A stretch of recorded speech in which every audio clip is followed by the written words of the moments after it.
So you're Chelsea Allen, and Miss Allen, you were previously in court, entered a plea of guilty to the state jail felony offense of abandoning or endangering a child. I've received a copy of the pre-sentence report. Has everyone had an opportunity to review that report? Yes, Judge. I have, yeah. Are there any additions or corrections? No mistake. So you went through an outpatient substance abuse treatment just last year, right? And you did that through Spindletop, and you're still smoking marijuana a week before court. Are you smoking marijuana? Did you smoke marijuana a week ago? Yes, right. Yes. So based on that, and based on the fact that you've had outpatient treatment and you're smoking marijuana a week before court, obviously that gives me concern, and I'm going to, any other? I think the court will address this with the way you're fashioning this probation, but she did minimize, and I highlighted. Certain I did too. She kind of minimized her responsibility for this offense. But she does have obviously some mental health issues that she's following through with Spindletop. And at least she's honest here. Well, and here's the thing. I mean, you can get some points for being honest, but you also have to make better decisions. And when you've already gone through treatment and you're waiting for a felony court and you're still making those bad decisions, then the only way for me to have any sense of responsibility, I think, to what I have to do and to the community and for your child and for you to be successful is to get you more intensive help than what you've already had. So I'm sorry. I'm going to be homeless. Listen, I appreciate what y'all are saying, but I didn't get, I did not get you here. I'm going to find that you entered your plea of guilty freely and voluntarily, find sufficient evidence to find you guilty. However, I'm going to follow the agreement and defer all proceedings and place you on probation for a period of 5 years. You're ordered to pay that $1,000 fine, and you're ordered to,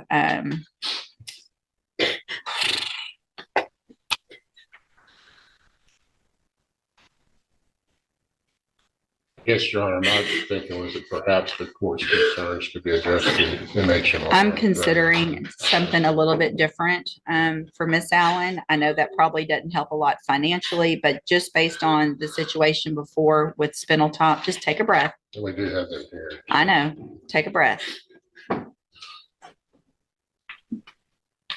I mean, do you understand? Do you understand why I am where I am? And how irresponsible and how ridiculous the decision was to smoke? What? Yes, I would never do this again. Well, I mean, you would. Leave him, I will. Well, it's not a matter of y'all leaving each other. It's a matter of you making this, and it may be if that's what makes you make better decisions, right? So if you have, hang on, listen to me, all right? If you're feeling pressure to make decisions and to smoke and these decisions that make no sense, then you have to do at this point what's right for you, because you, regardless of what happens to him, are looking at going to prison for making those decisions. Whether you feel pressure for them, whether you make them on your own, it's time for you to take that personal responsibility and do what's best for you and your child that you don't even have right now, and that you're not going to get if you keep making these bad decisions, right? All right, so here's what I'm going to do, Chelsea. I'm going to order as a condition of your probation that you enter and successfully complete the JCDI program or the Spindletop ATAR program, the drug program through Spindletop. Whichever one probation feels is more appropriate, then that's what you're going to be ordered to do. Those are outpatient programs. That means you can be out, you can try to salvage whatever you can without his income for a few months, and you can make some decisions on what's best for you, right? And you can make those decisions without any pressure, okay? So this is your opportunity. You're not going to get it again. Do you understand? So if you violate this probation, you're going to be back in here. I'm going to remember because y'all been, unfortunately for certain people, I don't always remember things, and they can tell you that. When I do remember, it's usually not a good thing, right? Because I remember I either gave you some opportunity that someone said I might not should, that's going to be reminded to me when we come back. I want you to take this opportunity and do right. You're going to have to do parenting classes if you haven't already through CPS. Completed though. Good. Completed parenting classes. Good. And mental health classes. Good. And this mental health. Perfect. So as far as you having visitation with your child, what is the situation, and are there any court orders right now? The court order for the visitation for a child is that we are supposed to visit him every Sunday from 1 to 5. So y'all have some family court orders already? Yes. Is that through CPS and the family court, or just CPS? I believe it's through the family court. Okay.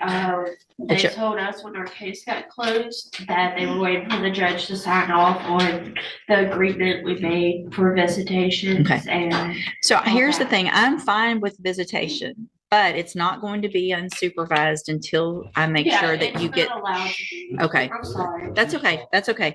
So if you get to a point in the family law matter where they start allowing unsupervised visitation, you need to talk to your probation officer about that so that I can then modify if I feel like it's appropriate and you've done everything you're supposed to on probation, because you have to have my permission to have unsupervised visitation with the child as well. So not just them, but me too. And that's going to depend on how you're doing in JCDI or through the Spindletop Mental Health and Substance Abuse Services. If you're doing everything you're supposed to, you're following all those rules, you've done everything through CPS and family court, then I want you to get your child back. I want you to have those visitations and be working towards that. It's only going to happen if I feel like you're doing everything you're supposed to. All right. So this was an agreement. I followed it, and you've waived your right to appeal. I'm going to hand you the trial court certification that shows this was that agreement, and so you have waived it. Anything else, Mr. Coleman? No, Judge. Okay. So again, Ms. Allen, I want you to take advantage of this opportunity, right?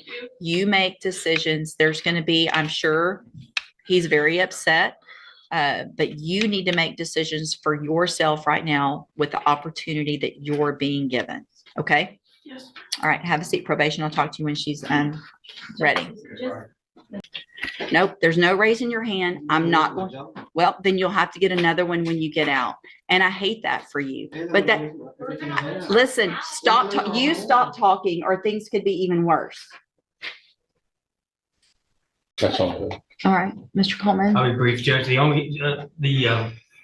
The defendant is here through his own actions, and if that has a negative impact on his licensing, then it's because of his own fault. The state's recommendation is based on the defendant's criminal history and the nature of the offense, the nature of leaving this infant child in a car that reeked of marijuana. And that's really all I have. If I can just respond briefly, it seems like that obviously he's got to support the family, and that's in the child's interest that he maintain employment, that he's able to support the family. So Do you have regular drug testing with your job? Yes, ma'am.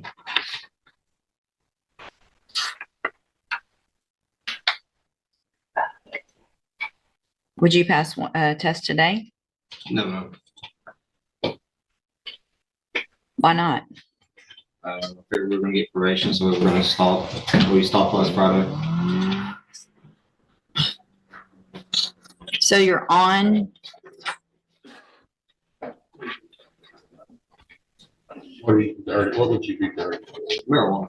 That's it. it's not, that's it, Yes. right? It's just not, that's it. You have how many prior marijuana related offenses? There was marijuana smell with the baby in the car with you and your baby's mother. You're here thinking, yep, she's just going to give me probation, so we'll start a week before. Stop smoking when you shouldn't have been smoking the whole time. Like, that is the craziest thought process.